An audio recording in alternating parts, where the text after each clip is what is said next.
الأحياء منهم والأموات. أستغفر الله العظيم لي ولوالدي ولأصحاب الحقوق الواجبة علي ولجميع المسلمين والمسلمات والمؤمنين والمؤمنات الأحياء منهم والأموات. أستغفر الله العظيم لي ولوالدي ولأصحاب الحقوق الواجبة علي ولجميع المسلمين والمسلمات والمؤمنين والمؤمنات الأحياء منهم والأموات.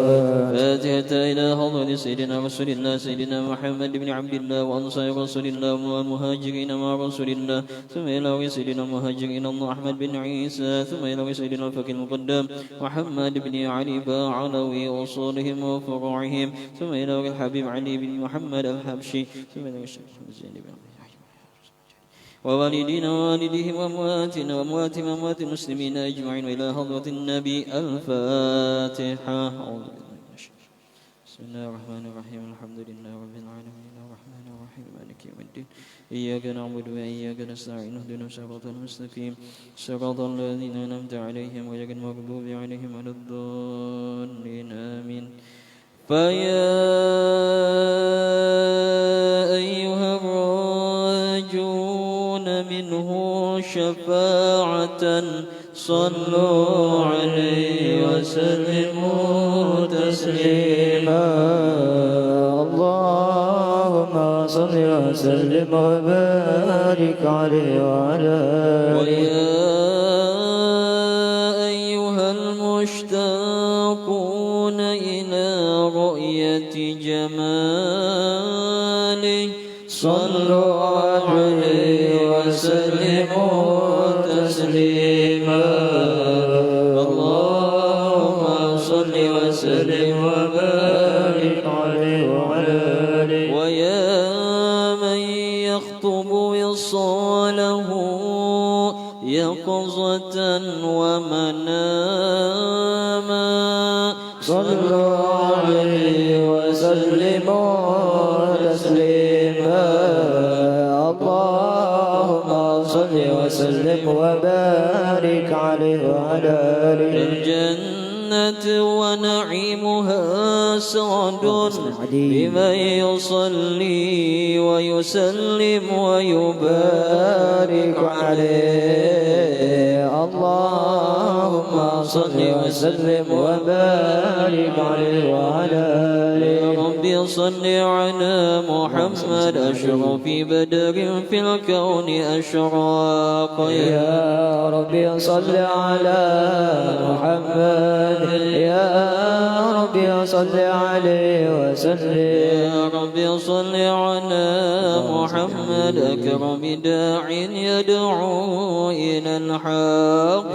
يا رب صل على محمد يا رب صل عليه وسلم. يا رب صل على محمد المصطفى الصادق المصدق. يا رب صل على محمد يا رب صل عليه وسلم. يا رب صل على محمد أحلى الورى منطقا وأصداق. يا رب صل على محمد يا رب صل عليه وسلم. يا رب صل على محمد أفضل من بالتقى تحقق. يا رب صل على محمد يا رب صل عليه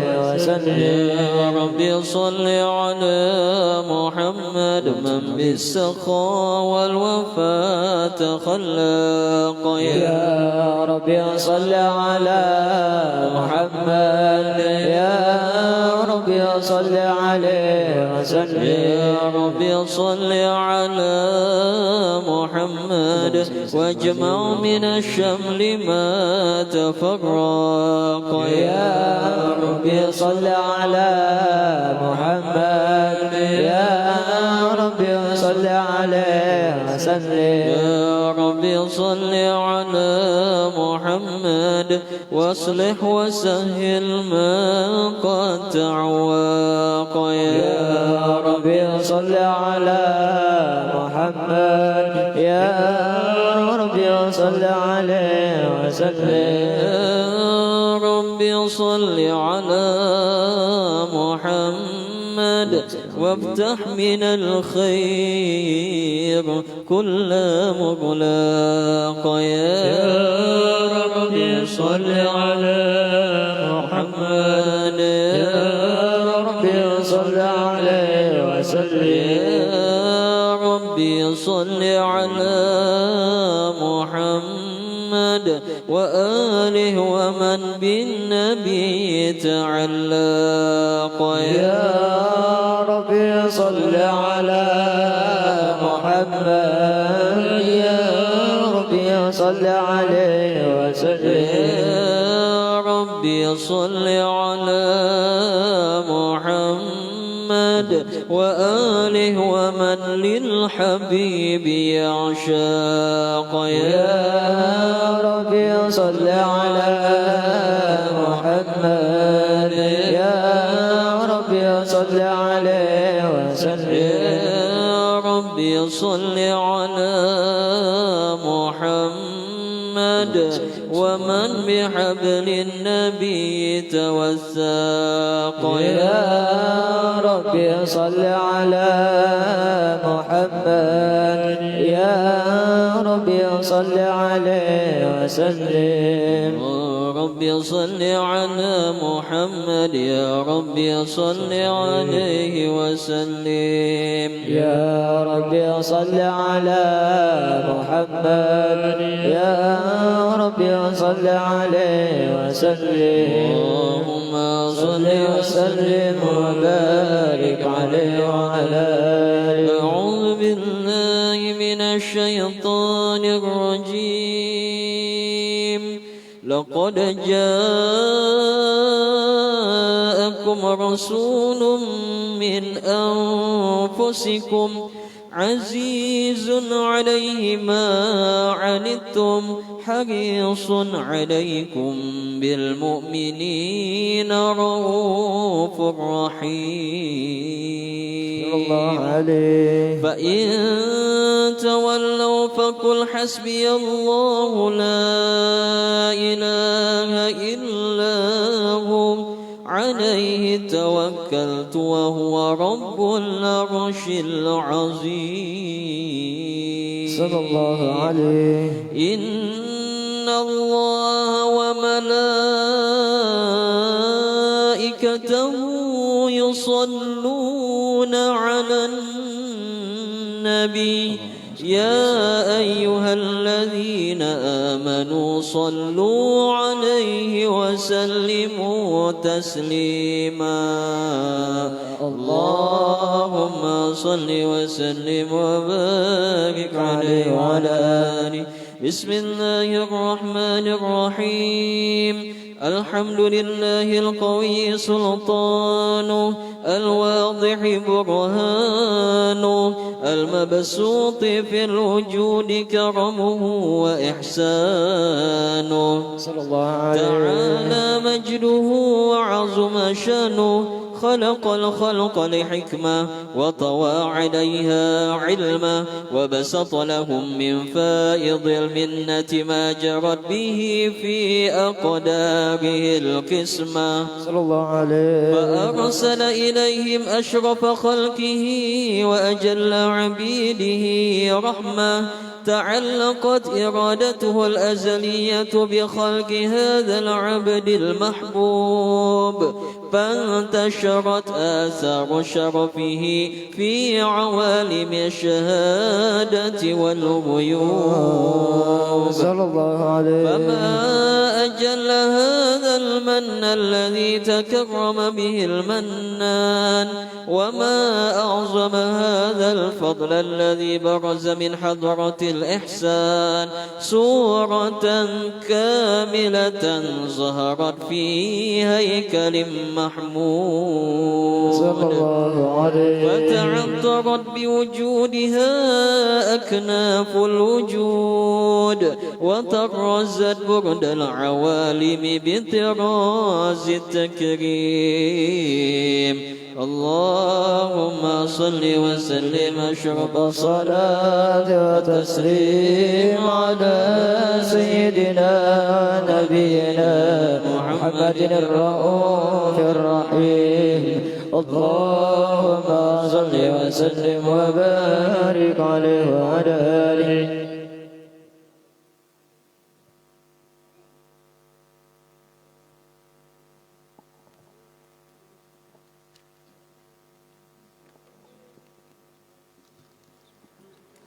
يا ربي صل على المختار من مضار والأنبياء وجميع الرسل ما ذكروا، وصل ربي على هادي وشيعته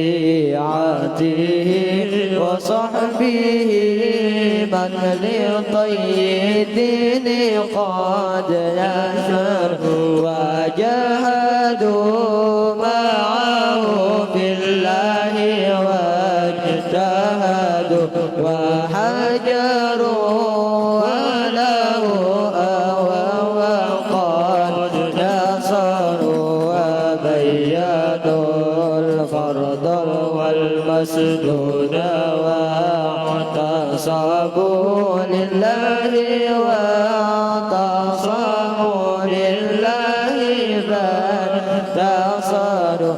أزكى صلاة وأتمها وأشرفها يعطر الكون ريا نشرها عطر معبد قامت بعابر المسك زاكية من طيبها أرج الرضوان تسير عبد الحصى والزهر والرمل يتبعها نجم السماء ونبات الأرض والبدر والزوات في مساقل الجبال كما يليق قدر جميع الماء والمطر وعندما حوت الأشجار من ورق وكل حرف غدا يتلى ويتقر والواشي والطير والأسباب نعم يليم الجن والأقلام والبشر والذر والنمل مع جمع القبور كذا والشعر والسم والأرياش والوبر وما أحاط به العلم المحيط وما جرى به الغلام المأمور والقدر وعدنا ملك اللفظ من الذين على الخلائق ملكا خاسر وعذاب كريم الشام الذي شرفت به النبيون والأملاك وابتغاروا. اللهم صل وسلم وبارك عليه وعلى آله. اللهم صل وسلم وبارك عليه وعلى آله. تجلى الحق في عالم قدس الواسع تجليا قضى بانتشار فضله في القريب والشاسع. صلى الله عليه. فله الحمد الذي لا تنحصر أفراده بتعداد ولا يمل تكراره بكثرة ترداد، حيث أبرز من عالم الإمكان صورة هذا الإنسان صلى الله عليه. ليتشرف بوجود الثقلان وتنتشر أسراره في الأكوان. فما من سر اتصل به قلب منير إلا من سوابق فضل الله على هذا الحبيب صلى الله عليه. يا لقلب سروره قد توالى بحبيب عم الأنام نوالا. جل من شرف الوجود بنور ومر الكون بهجة وجمالا. صلى الله عليه. بالحسن أعلى مقام وتناهى في مجده وتعالى. لاحظته العيون فيما اجتلت بشرا كاملا يزيح الضلال، وهو من فوق علم ما قدرت رفعة في شؤنه وكمالا. فسبحان الذي أبرز من حضرة الامتنان ما يعجز عن وصف اللسان ويحار في تعقل معانيه الجنان. صلى الله عليه. انتشر منه في عالم البطون والظهور ما ملأ الوجود الخلقي نور. صلى الله عليه. فتبارك الله من إله كريم بشرتنا آياته بالذكر الحكيم ببشارة. لقد جاءكم رسول من أنفسكم عزيز عليه ما عنتم حريص عليكم بالمؤمنين رؤوف رحيم. صلى الله عليه. فاجت هذه البشارة وتلقاها بقلب سليم فقد هدي إلى صراط مستقيم. اللهم صل وسلم واشرف الصلاة وتسليم على سيدنا ونبينا محمد الرؤوف الرحيم. اللهم صل وسلم وبارك عليه وعلى آله. وأشهد أن لا إله إلا الله وحده لا شريك له شهادة تعرب بها اللسان عما تضمنه الجنان من التصديق بها والإذعان. تثبت بها في الصدور من الإيمان قواعد وتلوح على أهل اليقين من سر ذلك الإذعان والتصديق شواهد. صلى الله عليه. وأشهد أن سيدنا محمد العبد الصادق في قوله وفعله والمبلغ عن الله ما أمره بتبليغه لخلقه من فرضه ونفله.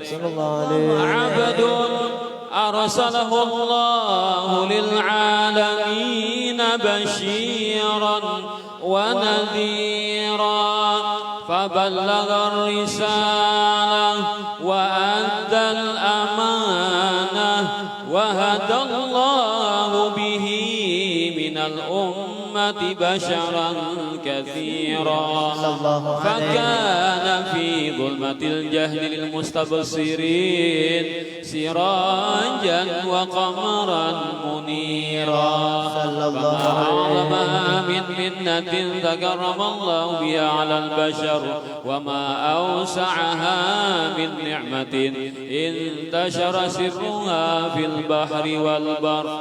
اللهم صل وسلم بأجل الصلوات وأجمعها وأزكى التحيات وأوسعها على هذا العبد الذي وفى بحق العبودية وبرز فيها في خلعة الكمال وقام بحق الربوبية في مواسم الخدمة لله وأقبل عليه غاية الإقبال صلاة يتصل بها روح المصلي عليه به فينبسط في قلبه نور سر تعلقه به وحبه ويكتب بها بعناية الله في حزبه وعلى آله وصحبه الذين ارتقوا صهوة المجد بقربه وتفيأوا ظلال شرب الأصل بوده وحبه ما عطر الأكوان بنشر ذكراهم نسيم. اللهم صل وسلم أشرف صلاة وتسليم على سيدنا ونبينا محمد الرؤوف الرحيم. اللهم صل وسلم وبارك عليه وعلى آله وعد ما كان في الأكوان يا سندي وما يكون إلى أن تبعث صور في كل طرفة عين يقذفون بها أهل السماوات والأرضين أم يزرون بالسماوات والأرضين معجزني والفرش والعرش والكرسي وما حصروا ما أعدم الله موجودا وأوجد معلوما صلاة دواما ليس ينحصر تستغرق العتماء جمع النور كما تحب بالحد لا تبقي ولا تذر لا غاية وانتهاء يا عظيم لها ولا لها مدون يقضى فيعتبر وعد أضعف ما قد مر من عدد معدن في أضعفه جاءت له القدر كما تحب وترضى سيدي وكما أمرتنا تصلي أنت معتبر مع السلام كما قد مر من عدد يا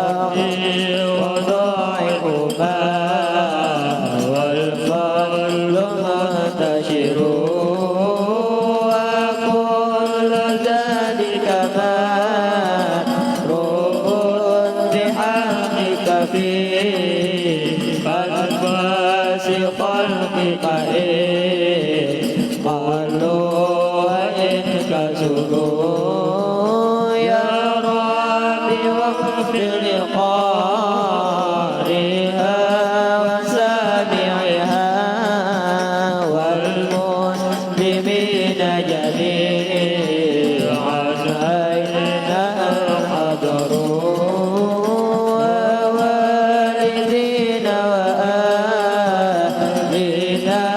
وجيرتنا وكلنا سيدي بالوقف مغتفر وقد أتيت ذنوبا لا عداد لها لكن عفوك لا يبقي ولا يذر الحام عن كل ما أبقي أشغلني وقال قاطعا والقلب منكسر أرجوك يا ربي في دارين ترحمنا بجاه من بيده الهجر اللهم صل وسلم وبارك عليه وعلى آله.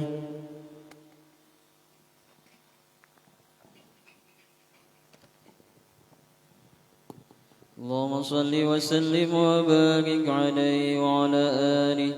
أما بعد، فلما تعلقت إرادة الله في العلم القديم بظهور أسرار التخصيص للبشر الكريم بالتقديم والتكريم، نفذت القدرة الباهرة بالنعمة الواسعة والمنة الغامرة، فانفلقت بيدة التصوير في العالم المطلق الكبير عن جمال مشهود بالعين حاول لوصف الكمال المطلق والحسن التام والزين، فتنقل ذلك الجمال الميمون في الأصلاب الكريمة والبطون، فما من صلب ضمة إلا وتمت عليه من الله النعمة،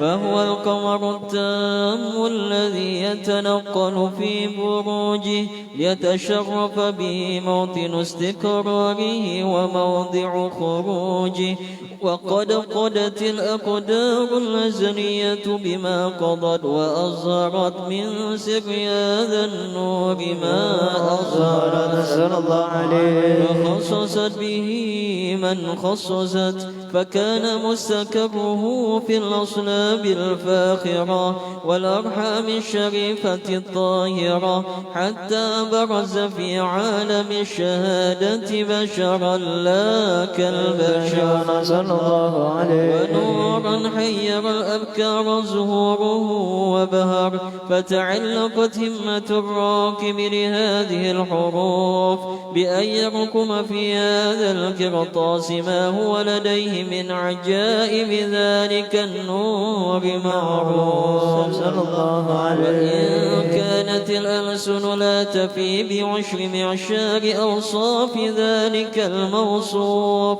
تشويقا للسامعين من خواص المؤمنين وترويحا للمتعلقين بهذا النور المبين، صلى الله عليه. وإلا فأنا تعرب الأقلام عن شؤون خير الأنام، ولكن هزني إلى تدوين ما حفظته من سير أشرف المخلوقين وما أكرمه الله به في مولده من الفضل الذي عم العالمين، صلى الله عليه. وبقيت رايته في الكون منشورة على مر الأيام والشهور والسنين، داعي التعلق بهذه الحضرة الكريمة ولاعج التشوق إلى سماع أوصافها العظيمة، ولعل الله ينفع به المتكلم والسامع ولعل الله ينفع به المتكلم والسامع ولعل الله ينفع به المتكلم والسامع فيدخلان في شفاعة هذا النبي الشافع ويتروحان بروح ذلك النعيم. اللهم صل وسلم أشرف الصلاة والتسليم على سيدنا ونبينا محمد الرؤوف الرحيم. اللهم صل وسلم وبارك عليه وعلى آله.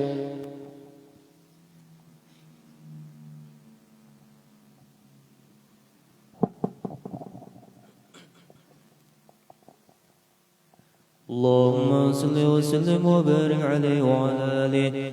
وقد آن للقوم أن يخط محركا في الأنامل مما استفاد الفهم من صفة هذا العبد محبوب الكامل والشمائل التي هي أحسن الشمائل. أو حسن أن تثبت ما بلغ إلينا في شأن هذا الحبيب من أخبارنا وآثار ليتشرف بكتابته القلم والقرطاس وتتنزه في حدائقه الأسماع والأبصار. وقد بلغنا في الأحاديث المشهورة أن أول شيء خلقه الله هو النور الموضوع في هذه السورة. فنور هذا الحبيب أول مخلوق برز في العالم ومنه تفرع الوجود خلقا بعد خلق فيما حدث وما تقادم.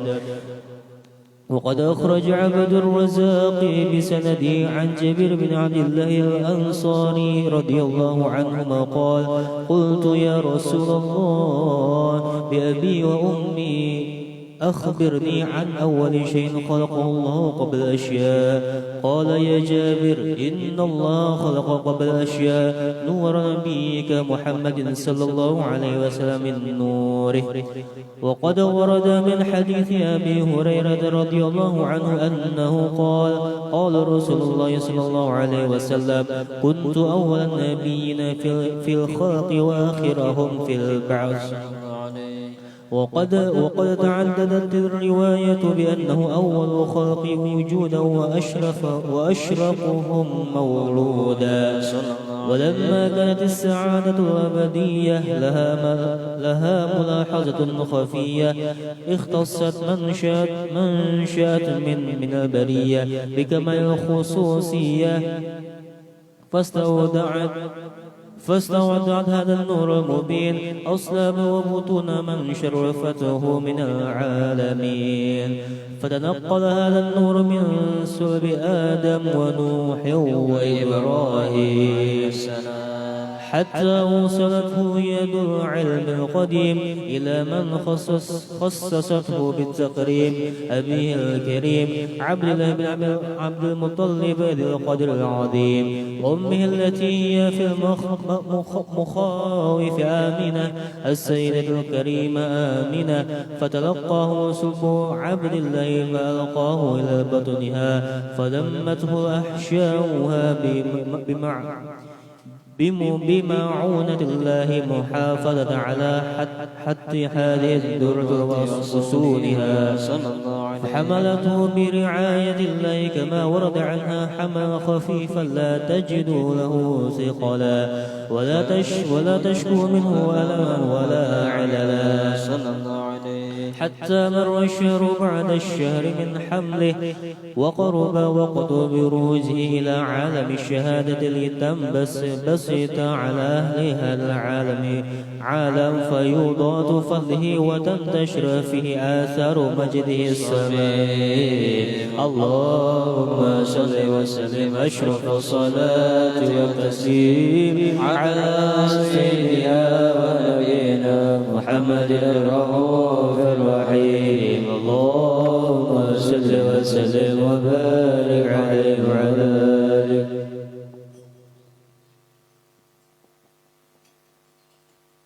يا ربي عظم لنا أجرا ومغفرة فإن جودك بحر ليس ينحصر واقض ديونا لها أخلاق ضائقة وفرج الكرب عنا أنت مقتدر وكن لطيفا بنا في كل نازلة لطفا جميلا به الأول تنحصر بالمصطفى المجتبى خير الأنام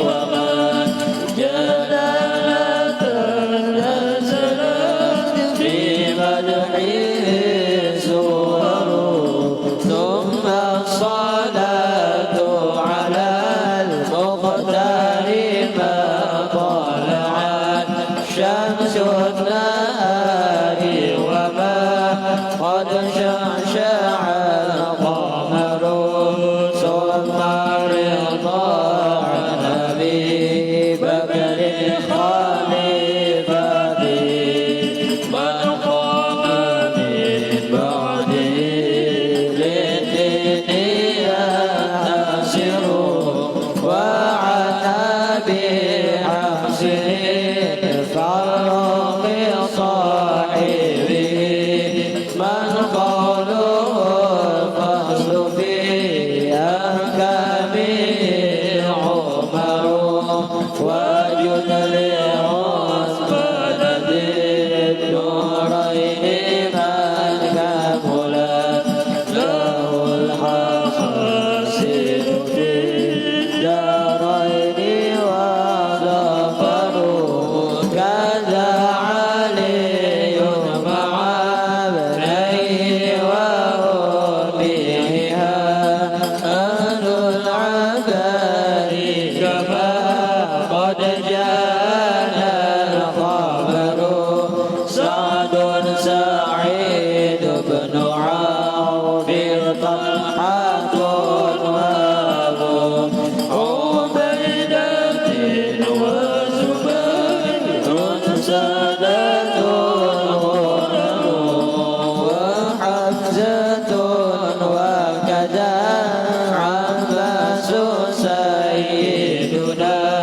ونجله الحبر ما زالت به الغير والآل والصحب والأتباع قاطبة ما جن الليل دياجي أو بدا سحر اللهم صل وسلم وبارك عليه.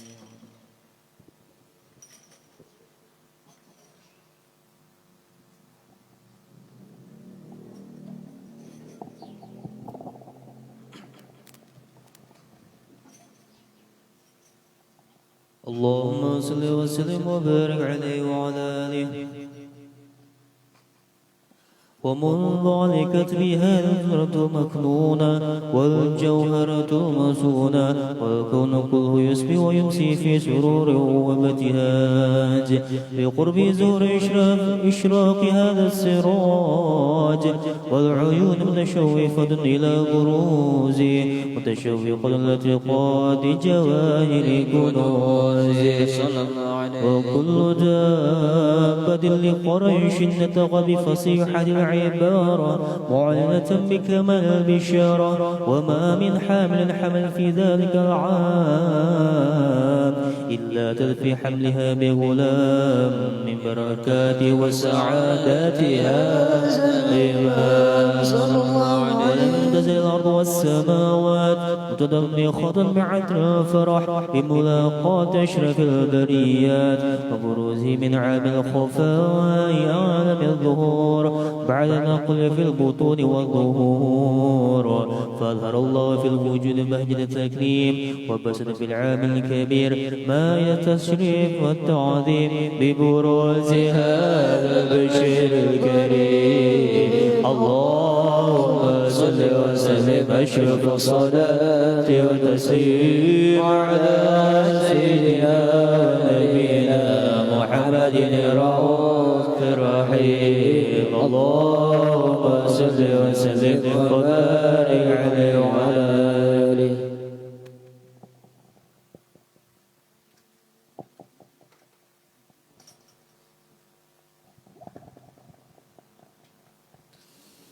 فحين خرب عن ودع هذا الحبيب أعلنت السماوات والأرضون وما فيهن بترحيب وأمطار الجود الإلهي على أهل الوجود تثيد وألسنة الملائكة بتبشير للعالمين تعي. سبحان الله الحمد لله لا إله إلا الله والله أكبر. سبحان الله الحمد لله لا إله إلا الله والله أكبر. سبحان الله الحمد لله لا إله إلا الله والله أكبر. والقدرة كشفت كناء هذا المستور ليبرج نوره صلى الله عليه وسلم كاملا في عالم الظهور نورا فاق كل نور وأنفذ الحق حكمه على من أتم الله عليه النعمة من خواص الأمة أن يحضر عند ودعه أمة تعنسا لجنابها المسعود ومشاركة لها في هذا السمات الممدود. فأدرت بتوفيق الله سيدة مريم والسيدة آسيا ومعهما من الحور العين من قسم الله له من الشرف بالقسمة الوافية. فأتى الوقت الذي رتب الله على حضوره وجود هذا المولود فانفلق صبح الكمال من النور عن عمود وبرج الحامد المحمود مذعنا لله بالتعظيم والسجود. صلى الله محمد صلى الله عليه وسلم صلى الله على محمد يا ربي صل وسلم. يا نبي سلام عليك يا رسول سلام عليك يا حبيب سلام عليك صلى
اللهم صل وسلم وبارك عليه وعلى آله. ولقد اتصف صلى الله عليه وسلم من محاسن الأخلاق بما تضيق عن كتابته بطون الأوراق. كان صلى الله عليه وسلم أحسن الناس خلقا وخلقا وأولهم إلى مكارم الأخلاق سبقا وأوسعهم بالمؤمنين حلما ورفقا. برا رؤوفا لا يقول ولا يفعل إلا معروفا. له الخلق السهل واللفظ المحتوي على المعنى الجزل. إذا دعاه المسكين أجابه إجابة معجلة. صلى الله عليه وسلم. وهو الأب الشفيق الرحيم لليتيم والأرملة. وله مع سلة أخلاقه الهيبة القوية التي ترتعد منها فرائس الأقوياء من البرية. ومن نشر طيبه تعطرت الطرق والمنازل. وبعرف ذكره تطيبت المجالس والمحافل. صلى الله عليه وسلم جامع الصفات الكمالية والمنفرد في خلقه وخلقه بأشرف خصوصية. فما من خلق في البرية محمود إلا وهو متلقى عن سيد الوجود. أجملت في وصف الحبيب وشأنه وله العلا في مجده ومكانه. أوصاف عز قد تعالى مجدها أخذت على نجم السواب عنانه. وقد انبسط القلم في تدوين ما أفاده العلم من وقاء مولد النبي الكريم وحكاية ما كرم الله به هذا العبد المقرب من التكريم والتعظيم والخلق العظيم. صلى الله عليه وسلم. وحسن مني أن أمسك أعنة الأقلام في هذا المقام وأقرأ السلام على سيد الأنام. السلام عليك أيها النبي ورحمة الله وبركاته. السلام عليك أيها النبي ورحمة الله وبركاته. السلام عليك أيها النبي ورحمة الله وبركاته. وبذلك يسن الختم كما يسن التقديم فعليه أفضل الصلاة والتسليم. اللهم صل وسلم أشرف الصلاة والتسليم على سيدنا نبينا محمد الرؤوف الرحيم. اللهم صل وسلم وبارك عليه وعلى آله. مرحبا يا رمضان مرحبا شهر الصيام. مرحبا يا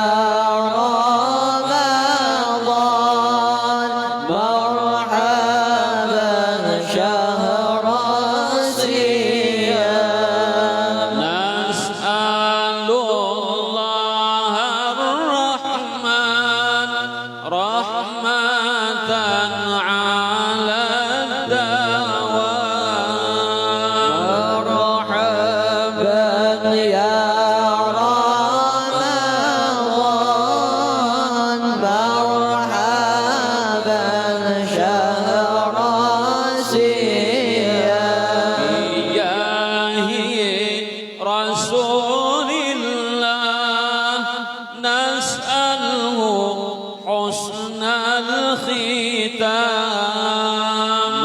مرحبا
Bismillahirrahmanirrahim. Assalamualaikum ya Rasulullah. Assalamualaikum ya Aba Fatimah. Assalamualaikum ya Jaddal Hasan. Assalamualaikum ya Jaddal Husain. Assalamualaikum ya Jaddal Zainab. Assalamualaikum ya Sayyidah Fatimah bint Rasulillah. Assalamualaikum ya Ummul Hasan. Assalamualaikum ya Ummul Husain. Assalamualaikum ya Ummul Zainab. Assalamualaikum ya Ummul Mukminin ya Sayyidah Khadijah bint Khuwailid. Assalamualaikum ya Ummul Fatimah. Assalamualaikum ya Ummul Rasulillah. Assalamualaikum ya Sayyidah Aminah bint Wahab. Assalamualaikum ya Amirul Mukminin ya Ali bin Abi Thalib. Assalamualaikum ya Abul Hasan. Assalamualaikum ya Abul Husain. Assalamualaikum ya Abul Zainab. Assalamualaikum ya ummat Muhammadin fi masyariqil ardi wa magharibiha al-ahya'i minkum wal amwati wa rahmatullahi wa barakatuh. Al-Fatihah. Alhamdulillah rabbil alamin arrahmanir rahim. Iyyaka na'budu wa iyyaka nasta'in.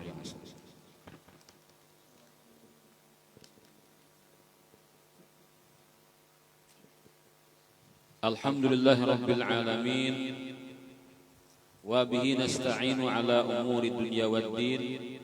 Allahumma salli wa sallim ala sayyidina Muhammadin al-fatihil ma'uliq wal khatim lima sabaq nasiril haqqi bil haqq wal hadi ila siratikal mustaqim wa ala alihi wa sahbihi haqqa qadrihi wa miqdaril azim. Amma ba'd. Alhamdulillah wa syukurillah, di malam hari ini kita masih diberikan Allah Ta'ala kesempatan untuk kesekian kalinya, tak henti-hentinya Allah Ta'ala selalu memberikan kita rahmat berupa dimudahkannya kita untuk melakukan amal saleh seperti ini, berkumpul di tempat yang mulia, di dalam majlis yang mulia, memuji makhluk yang paling mulia, Nabi kita Nabi besar Muhammad sallallahu alaihi wasallam, dan kita teruskan dengan menuntut ilmu untuk melaksanakan kewajiban yang Allah Taala bebankan kepada kita. La yukallifullahu nafsan illa wus'aha. Inilah kemampuan kita dalam menuntut ilmu dan mengamalkannya. Semoga Allah selalu menambahkan ilmu yang bermanfaat untuk kita semua dan amal-amal saleh yang diridainya. Amin ya rabbal alamin. Malam hari ini adalah khatmul majlis. Artinya kan malam Rabu depan insya Allah sudah masuk Ramadan. Jadi kita ganti amalannya kan, bukan kita berhenti tapi berganti amalan ulang. Karena bulan Ramadan adalah bulannya sujud, di mana orang kepadanya menambah sujud di bulan itu kan lebih banyak daripada bulan-bulan yang lain. Maka ada salawatnya, ada Al-Qur'annya, lengkap di bulan Ramadan itu amalan. Jadi kita bersalawat, masih kau bersalawat malahan tiap malam kita bersalawat di selang-seling tarawih itu insyaallah. Kemudian Al-Habib Abdullah bin Alawi Al-Haddad berkata lagi dalam hikmah beliau yang ke-85, al-khawfu la yantafi wa la yadhhabu 'anil mu'min wa in kana qawiyal iman salihal amal bal kullama kana al-imanu akmala wal 'amalu aslah kana al-khawfu a'zam.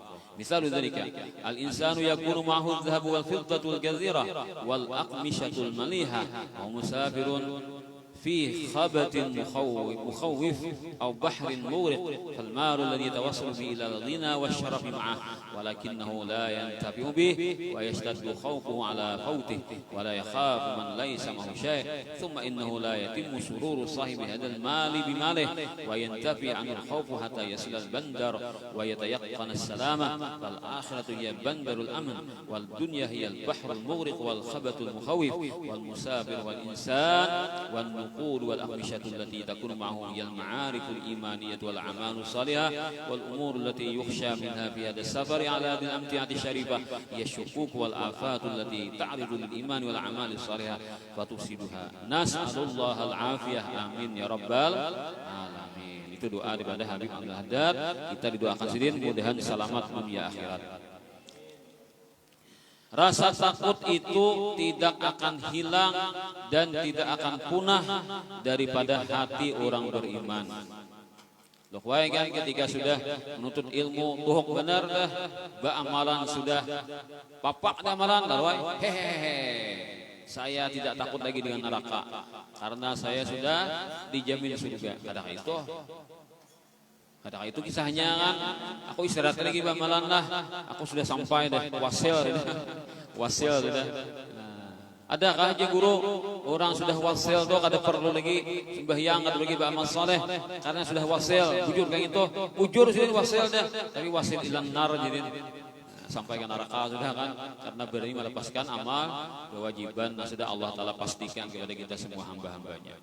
Nah, jadi kada bacang berhenti kita nih, pasti ada kita rasa takut kepada Allah itu. Sekalipun orang itu sudah kuat imannya, sudah full, kelas tinggi sudah, pasti ada takutan Tuhan. Dan amal salehnya sudah terus menerus non stop, pasti orang itu takutan kepada Allah Taala kada menghilang. Malahan Presiden bila mana orang beriman itu bertambah imannya sempurna, bertambah amalnya bagus, maka orang itu pasti rasa takutnya akan lebih lagi. Jadi yang paling takutan kepada Allah siapa? Adalah Rasulullah. Yang paling takutan ke Allah Ta'ala adalah Nabi Muhammad.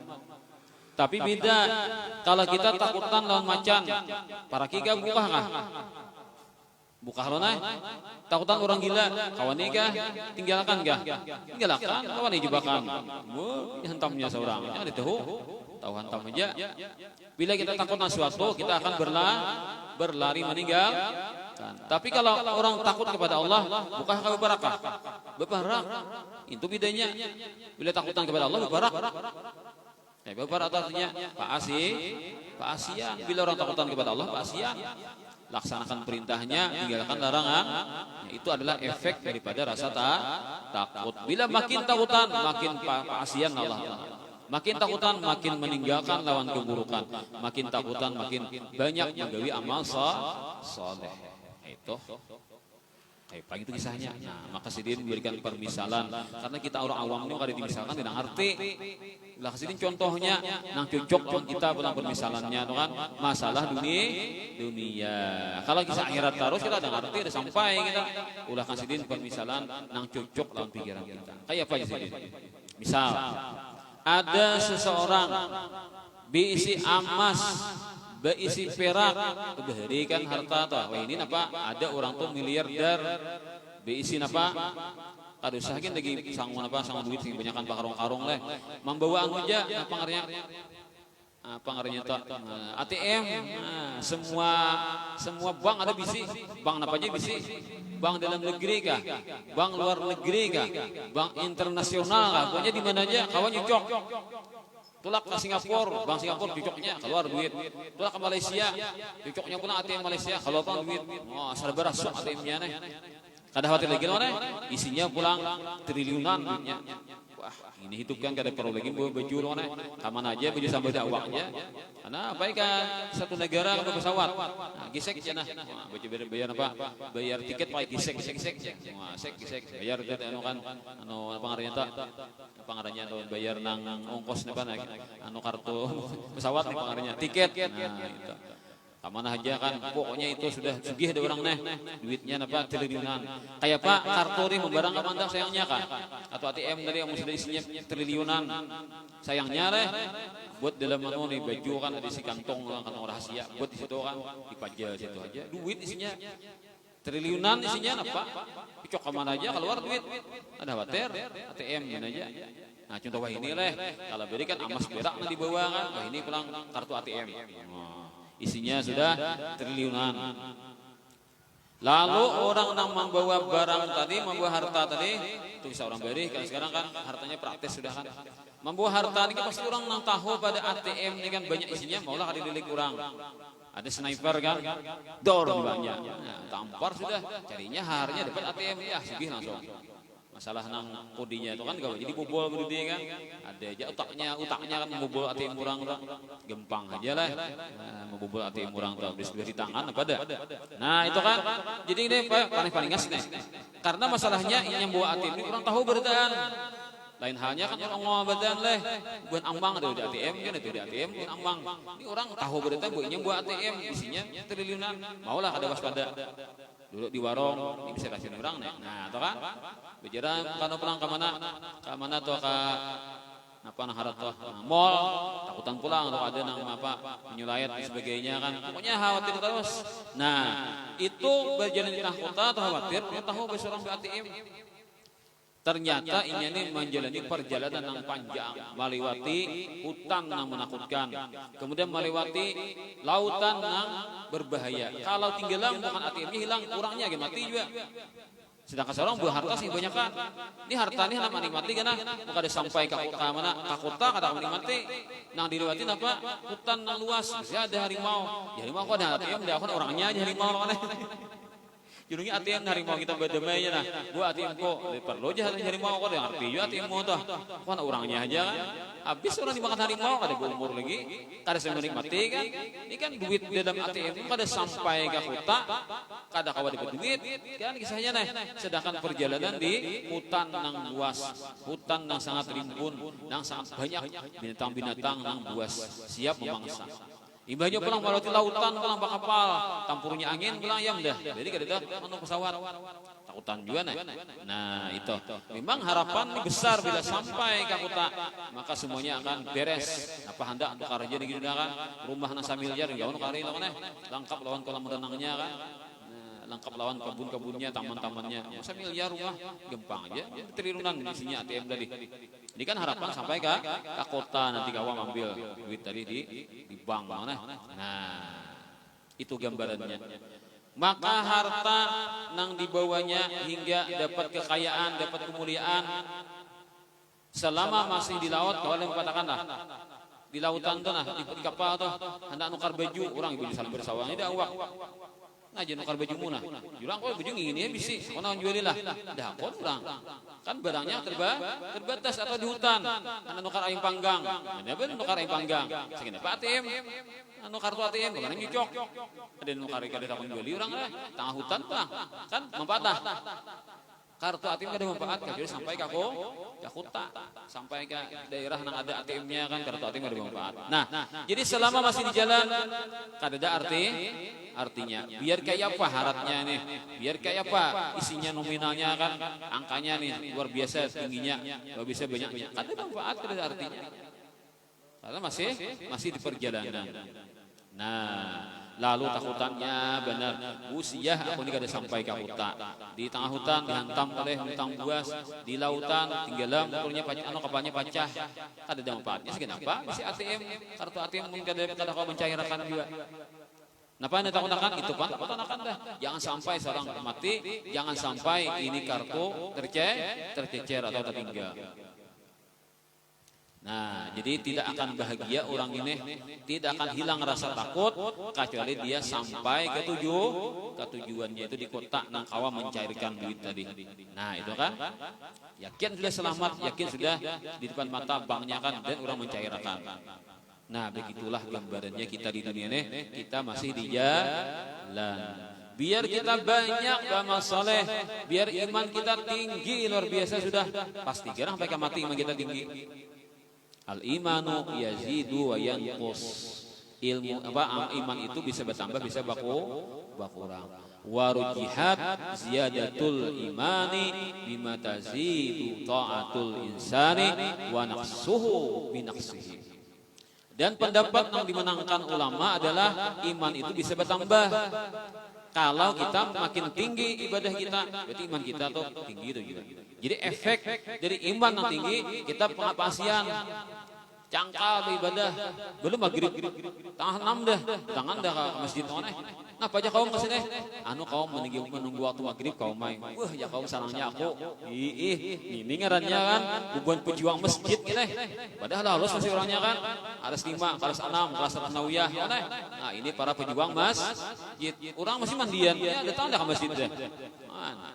Apa? Tadi dulu pada kaum ke masjid.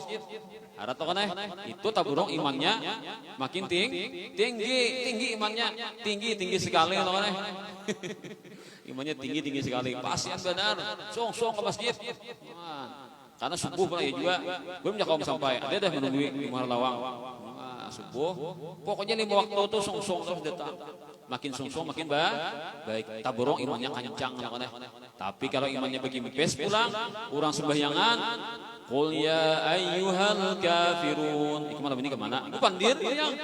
Nah, betul dalam sembahyang. Ada suatu tamu sembahyang yu pandir mana? Orang pandir sembahyang yu pandir to, batal sembahyangnya. Jadi berenai. Yuk pandir aja. Itu maling betul kok aja. Nah, berdua ada pandir. Seko. Ikam jam ini kemana aja? Nolak pintu kan, nolak bakso kan ini aja. Udah jauh pandir aja, jam paling pandir betal semua pandir. Berdua ada pandir, udah ada betal kan? Disekong. Alhamdulillah ada pandir. Bertiga ada pandir kan? Nah itu toh. Jadi sembahyang itu ada pandir betal. Jawitan ke mana tuh? Anak ke masjid maai, mau untungnya, anak ku 5:30 ke masjid sudah. Sembahyang maghrib maai. Hanya bisa sembahyang pandir. Itu kan dia lain tuh atasnya dirat maaf malah ulun berbohong tadi kan daripada sembahyang kita sembahyangnya batal jadi kan Bagara-gara dua kan sampai 3 kali begeru atau betang piringan mana bertujulan. Nah, dibeli juga gerakannya sampai 3 kali berturut-turut batal juga. Jadi orang sembahyang tuh fokus mana kada kamar mana tuh enggak sembahyang tuh Bang, biar ada paham kadang ngerti. Apa imam tuh dibaca sedikit ngerti juga aku aja. Biar kadang ngerti, yang penting badan nah dengarkan, ikuti dengan baik mana. Nah, itu untung tahu orang sembahyangan tahu caranya. Namun orang kada sembahyang kayak Pak, alihnya kadang ngerti sana Pak itu orang sembahyang unggat ya, nah ada ngerti. Untung kita sudah kanakan sudah ketujuh ke masjid. Mudahan sampai ke Tuhan. Maka kita jangan khawatir banyak kita stoknya loh masih kita kada banyak kekurangan jamaah karena sudah ada regenerasi. Regenerasi ada sudah kita bisilah. Nah, cuma ini kita istiqomahnya dijaga kan supaya bujur-bujur sembahyangnya tadi. Nah, apa kisahnya tadi? Jadi kan kita itu taat kita dimenangkan ulama pendapat yang mengatakan iman itu bisa bertambah juga. Bila kita pasien makin bagus, makin kancang ibadah kita, berarti itu efek daripada iman kita yang sedang naik. Dirasakan aja masing-masing. Aku kulir lah aja, kulir parah. Nah, iman kita pesta. Bila mau kancang benar kan, semangat, sambung menyambung menjadi satu itulah Indonesia loh nah. Nah, itu lagu dari Sabang sampai Merauke, berjejak pulau-pulau loh nah. Artinya ibadah itu kan ada isi ibadah gawing ini gawing itu lapah tumpang bacaan awaknya pulang begawi lapah sudah awaknya begawi tafakur pulang main kan sambung menyambung amalan ini kita belum imannya kencang efek dari iman yang kencang kita nih orang awam bakancang bebetam iman bakancang banyak ibadah wa naqsuhu bi naqsihi dan iman akan berkurang ketika amal ibadah kita berkurang juga. Nah, itu dari kempes tadi kan. Tapi kalau Nabi kada kita itu, Nabi itu bila sudah beriman naik semuanya kada batu turunan lagi pakencang terus. Itu Nabi dan Rasul kada mau bauho harap terus ada kita ini kita paham sudah. Nah mudah-mudahan waktu kekencangannya di situ kita mati kan, maka kita akan mendapatkan keuntungan yang luar biasa. Amun berbandingannya naudzubillah min dzalik atau waktu kekencangannya main jurang mun mati ini jangan suka tibah dua orang ini. Biar pak ampih kuler sudah kan, waktu kekandurannya itu jangan dikepak kan asa rugi pang kan, waktu kekencangannya kada dapat nilai nih, bila sudah pak nang hanya nilai orang, atau nilai ini berlebih kan. Nah itu, jadi bila sudah mati sama kayak orang tuh sampai sudah ke tujuan. Ikam dapat dibawa nah taruh ATM cairakan sekian triliun. Nah badan apa hendak ikam? Aku mau beli rumah lengkap dengan fasilitas. Ya, nah rumahnya nah berapa harganya? 1 miliar. Wah banyak lagi duitnya kan. 1 triliun itu berapa? 1.000 miliar oleh. 1.000 buah rumah kawan lagi. Aku mau gadis yang cantik 4 sekaligus. Oke, nyerang. Berapa orang saya hitung jujurannya 100 juta. Gampang lah karena hitungnya gitu nyerang. Apa 400.000 kawin langsung sekali 4 langsung. Nah, jebinennya biar Tuhan penting banyak duitnya. Apa? Ada penting bungas rupa tuh ada apa? Rupa itu bukan standar. Yang penting uangnya bong. Ya banyak lah orang ada bungas tapi sugih kan. Nyaman milih bini lo kan namanya nang bungas tapi anu juga kan kadonya kempes juga lah. Kejuhan juga binian deh. Nah itu hitungannya ajimat Jepang aja lah. Tapi nang matre Jepang leh, nang matre Jepang bininya juga nang kadu parak kan amun biniannya nang memandang agama kan biar sugih tapi agamanya karusuhan dah akun dia binian leh. Nah itu agamanya karusuhan gitu Pak. Bejauh binian lah. Kalau binian nang mikir akhirat, nang kalau nang matre berpang. Tapi kalau matre itu seorang bahaya karena jadi sebenarnya ada perhitungan secara harta dengan dunia kan jadinya. Ya sudah tuh kita lewat sejarah tuh aja pesan kosong aja itulah. Yang ini nah maka gembiranya sampai ke tempat tujuan itulah tabukti sudah emasmu berharga. Perak berharga, pakaian yang kau bawa berharga semuanya. Ada nama nukari, ada nama juali kan. Ya tadi sampai di kota sudah anyar rekening tadi apa anu kartu ATM di kawah berharga kan dapat cair duitnya. Nah itu tamsilnya. Nah kalau sudah sampai ke kota, orang sampai ke kota itu sudah hilang rasa takut, mana? Ada khawatir lagi, nah, dikacak sudah, nah, selamat sudah. Nah, seorang ada mati, harta seorang cair. Begitulah akhirat itu adalah bandarnya atau tempatnya tujuannya atau gitu pelabuhan keamanan. Jadi orang pakapa sampai ke pelabuhan aman sudah. Orang pakapa di dunia kayak pakapa sampai ke akhirat aman sudah. Yaitu alam pintu pertama gerbang pertama akhirat adalah alam kubur. Dunia itu bagaikan lautan yang menenggelamkan atau bagaikan hutan yang membinasakan. Orang yang musafir tadi adalah manusia di alam dunia ini masing-masing.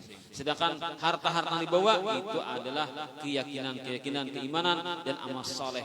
Amun di dunia aja kita kada ada kan Allah Akbar tukang sembahyang ujar nang orang ikam sembahyang bagus sembahyang nah upahnya 10.000 nah. Ada kalau kita bernilai atau aku sembahyang di kamera nah ibarat kamera bawa videonya bawa kemana ke minimarket misalkan nah aku minta nilai sembahyang pun apa dapat jualan dapat baygon terus sembahyang itu baygon nilainya kan sa tabung baygon kan ada dalok ada deh kita napa kita gawe berupa amal saleh itu kada berharga di dunia. Tapi bawa ke akhirat luar biasa. Ujar Rasulullah SAW, rakaatal fajri khairun minad dunya wa ma fiha. 2 rakaat kita menyunat dengan subuh tu nah. Sawatakan menyunat lo. Bila sempat juga amalakan tiap hari menyunat sebelum subuh. Bila taburujul kita talayor, kita ingin menyunat langsung ke masjid orang sudah kamat masbok imbah tuntung awal kita menggawi. Boleh kalau sudah jadi amalan rutin. Enggak jadi amalan rutin pasal siang menggawinya. Atau ada pendapatnya demikian, nah boleh aja menggawi mesin subuh menyunat kalau orang sudah amalan rutin. Jadi apa fadilatnya? Rakaatul fajri khairun minad dunya ma fiha. 2 rakaat sembahyang sunat subuh sebelum sembahyang farduna. Geus sembahyang 2 rakaat menyunat. Usalli sunat subhi raka'ataini lillahi ta'ala. Aku sembahyang sunat subuh 2 rakaat ke Allah Ta'ala. Itu je Nabi ini bilang geuing itu khairun minad dunya wa ma fiha. Itu lebih hebat, lebih harap, lebih bagus, lebih memuaskan daripada dunia dan isi-isinya. Bayangkan kita dunia nih, kan kita terpesona dalam dunia. Terkadang kita jorang ikan waris menyunat genah. Nah, aku beri duit 100.000 nah, parai menyunat. Milih apa? Milih duit ke milih menyunat kah? Nah, jangan 100.000 tuh hayana ikam nah. Pada senyunat kan nah 100.000 nah pahe para yunat. Milih duit kah milih nyunat kah? Milih duit kah imannya kada kancang milih duit. Logika gunakan bung. Kalau menyunat tempat kenapa menyunat? Kalau 100.000 kawan tuh kan nasi bungkus. Kanya isukan separanakan. Nah itu loh kan logika. Ternyata Rasulullah bukan demikian. Ya Nabi 2 rakaat nih, kawa kita gawin nasi subuh tuh itu lebih hebat daripada dunia seisinya. 100.000 itu artinya dibandingkan 2 rakaat. Kawa amat orang iman kancang loh nih. Oh kata kawa ikam jangan salambar. 10 lambar kata terima. Aku menyunat lebih berharga menyunat subuh daripada yang ikam beri duit itu. Tambahin aja. 20 lambar kayak Pak. Bisa mengilar jotingnya lah. Sekali aku bakal aja. Sekali aku bakal aja nih. Karena esok menyunat pulang aja. Nah, itu lain juga soalnya teh. Goyah juga imannya kita nih kan. Nah, ada nama ngetes namanya. Tapakalah nama ngetes bang lo. Juga jurang ambil itu ya aku hutang aja deh. Nama-nama itu. Nama tes iman kawan coba-coba kan. Terus kawan hakon tapakalah seorang pulang. Nah, takut digiyakan. Nah, ternyata itu bernilai kalau sudah kita bawa ke akhir. Hanya merasa nilainya itu. Tapi kalau efeknya kita merasa sudah. Kan Nabi mengatakan demikian, tapi itu kan berdusta. Efeknya orang dekat dunia namanya bahagia loh nih. Kan kalau kita diberi sudah nilai yang lebih pada hebat pada dunia seisinya, berarti hati kita akan gembira. Apapun yang lepas daripada kita kan berupa duniawi ini, apa yang tertinggal bagi kita duniawi ini, kada sakit hati. Karena kita dapat harap deh. Itu kalau efeknya dapat iman itu kan merasakan. Iman itu diantar Tuhan dan mati, efeknya itu ada. Makanya amalkanlah kita tiap hari menyunat sebelum sampai saja sahabat amalan Nabi itu nama menyunat itu mana hal ngalih tertinggal bilang kada bisa tertinggal. Nabi itu sangat perhatian banget. Itu napa menyunat sebelum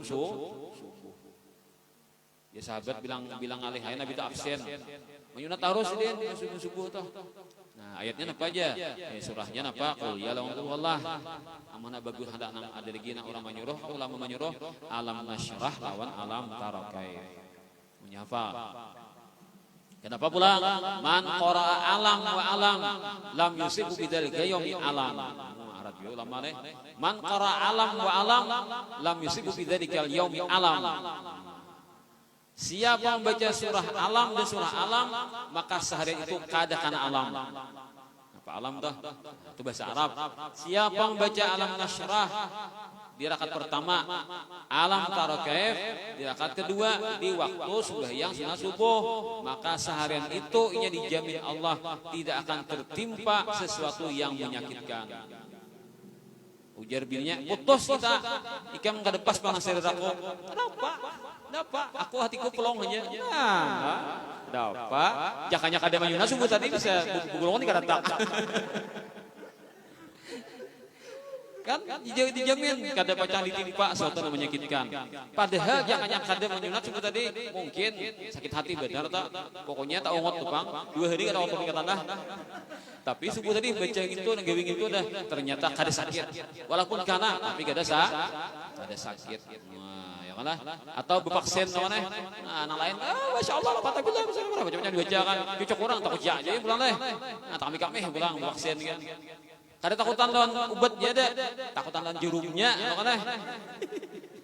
Jujur aja kan, bukan dokter gitu, kada kalau ada dokter bukan kesehatan. Kami aja kada takutan lawan ubatnya ada, takutan lawan jerumnya, kan jarum cucuk awas sakit makanya, mangingit. Yalah, vaksin. Nah, orang kan subuh baca gitu sudah. Pak divaksin orang sakit juga, sakitnya kadang menyakitkan. Nah, ini kan sudah di orang kita nih. Dia apa ngarannya? Di surp di Kumpulan pengartologan betah. Disensus orang teh. Nah, tunggu giliran. Tunggu giliran lagi lah. Maka kita akan minta Tuhan supaya selamat. Buktinya kan banyak orang vaksin ada apa kan? Nang sudah nih. Ada kalau tidak kau pernah viral hampir mati vaksin.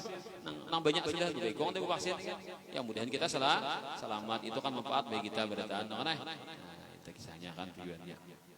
Maka jangan ditinggalkan lagi kita menyunat sebelum fardu subuh tadi.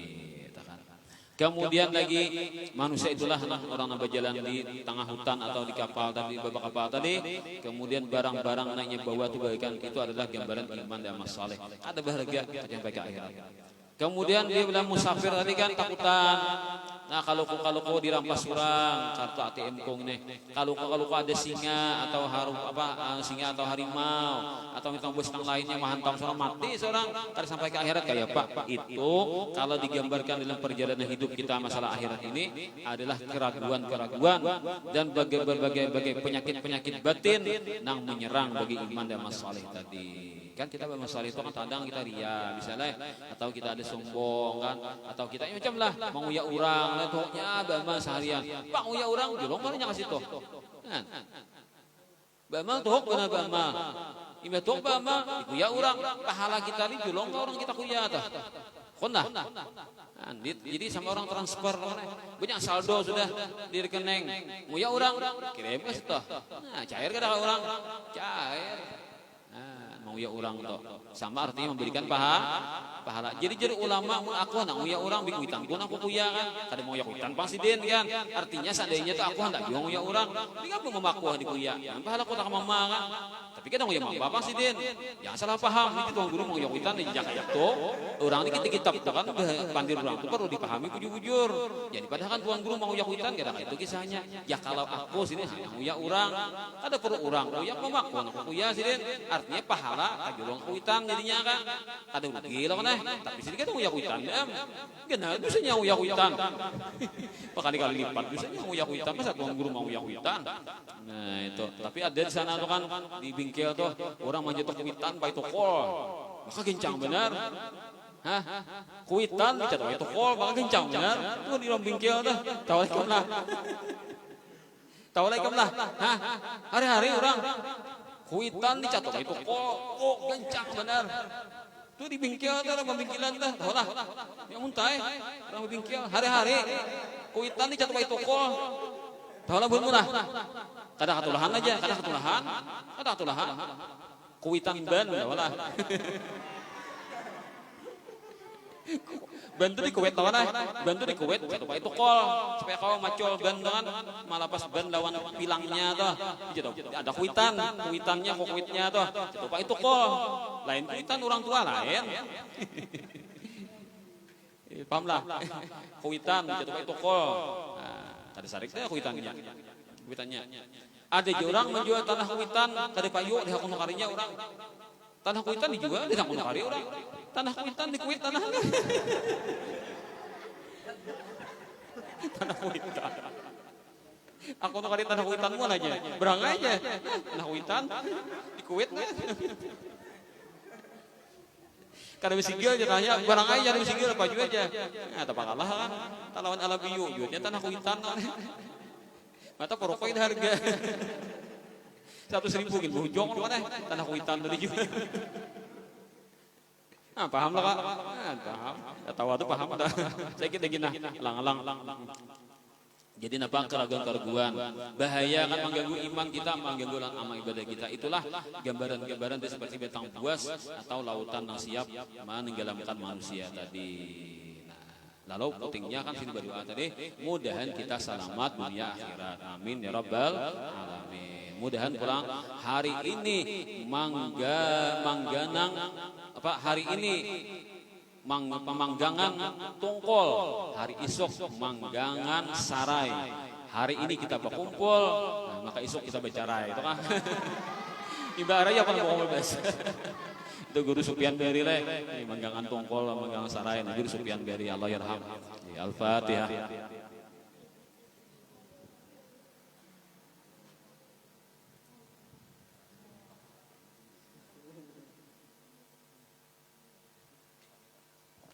Amin ya Allah ya بسم الله الرحمن الرحيم الحمد لله رب العالمين اللهم صل وسلم على سيدنا مولانا محمد وعلى آله وصحبه أجمعين.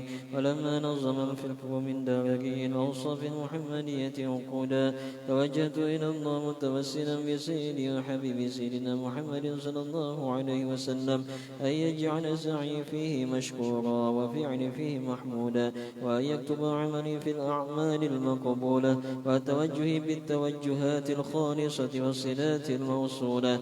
اللهم يا من إليه تتوجه الآمال فتعود ظافرة وعلى باب عزته تحط الرحال فتغشاها منه الفيوضات الغامرة نتوجه إليك بأشرف الوسائل إليك سيد المرسلين عبدك الصادق الأمين سيدنا محمد الذي عمت رسالته العالمين أن تصلي وتسلم على تلك الذات الكاملة مستودع أمانتك وحفيظ سرك وحامل راية دعوتك الشاملة الأب الأكبر المحبوب لك والمخصص بالشرف الأفخر في كل موطن من مواطن القرب ومظهر قاسم إمدادك في عبادك وساكي كرس إرشادك لأهل ودادك سيد الكونين وأشرف الثقلين العبد المحبوب الخالص المخصوص منك بأجل الخصائص. اللهم صل وسلم عليه وعلى آله وأصحابه وأهل حضرة اقترابه من أحبابه. اللهم إنا نقدم إليك جاه هذا النبي الكريم ونتوسل إليك بشرف مقام عظيم أن تلاحظنا في حركاتنا وسكناتنا بعين عنايتك وأن تحفظنا في جميع أطوارنا وتقلباتنا بجميل رعايتك وحسين وقايتك وأن تبلغنا من شرف القرب إليك وإلى هذا الحبيب غاية آمالنا وتتقبل منا ما تهرقنا فيه من نياتنا وأعمالنا وتجعلنا في حضرة هذا الحبيب من الحاضرين وفي طريق اتباعه من السالكين ولحقك وحقه من المؤدين ولعهدك من الحافظين. اللهم إنا لنطمع في رحمتك الخاصة فلا تحرمنا وظنونا جميلة هي وسيلتنا إليك فلا تخيبنا. آمنا بك وبرسولك وما جاء به من الدين وتوجهنا به إليك مستشمعين أن تقابل المذنب منا بالغفران أن تقابل المذنب منا بالغفران أن تقابل المذنب منا بالغفران والمسيء بالإحسان والسائل بما سأل والمؤمن بما أمل وأن تجعلنا ممن نصر هذا الحبيب ووزره وواله وظهره وعم ببركته وشرف وجهته أولادنا ووالدينا وأهل قطرنا ووادينا وجميع المسلمين والمسلمات والمؤمنين والمؤمنات في جميع الجهات وأدم راية الدين القويم في جميع الأقطار منشورا ومعالم الإسلام والإيمان بأهلها معمورا معنا وصورا واكشف اللهم كربة المكروبين واقضي دين المدينين واغفر للمذنبين وتقبل توبة التائبين وانشر رحمتك على عبادك المؤمنين أجمعين واكف شر المعتدين والظالمين وبسط العدل بولاة الحكم في جميع النواحي والأقطار وأيدهم بتأييد من عندك ونصر على المعاندين من المنافقين والكفار واجعلنا يا ربي في الحسن الحسين من جميع البلايا واجعلنا يا ربي في الحسن الحسين من جميع البلايا واجعلنا يا ربي في الحسن الحسين من جميع البلايا وفي الحفظ المكين من الذنوب والخطايا وأدبنا في العمل بطاعتك والصدق في خدمتك قائمين وإذا توفيتنا فتوفنا مسلمين مؤمنين واختم لنا منك بخير أجمعين وصل وسلم على هذا الحبيب المحبوب للأجسام والأرواح والقلوب وعلى آله وصحبه ومن إليه منسوب وآخر دعوانا الحمد لله رب العالمين. فضل سبحان ربك رب العزة عما يصفون وسلام على المرسلين الحمد لله رب العالمين. الفاتحة.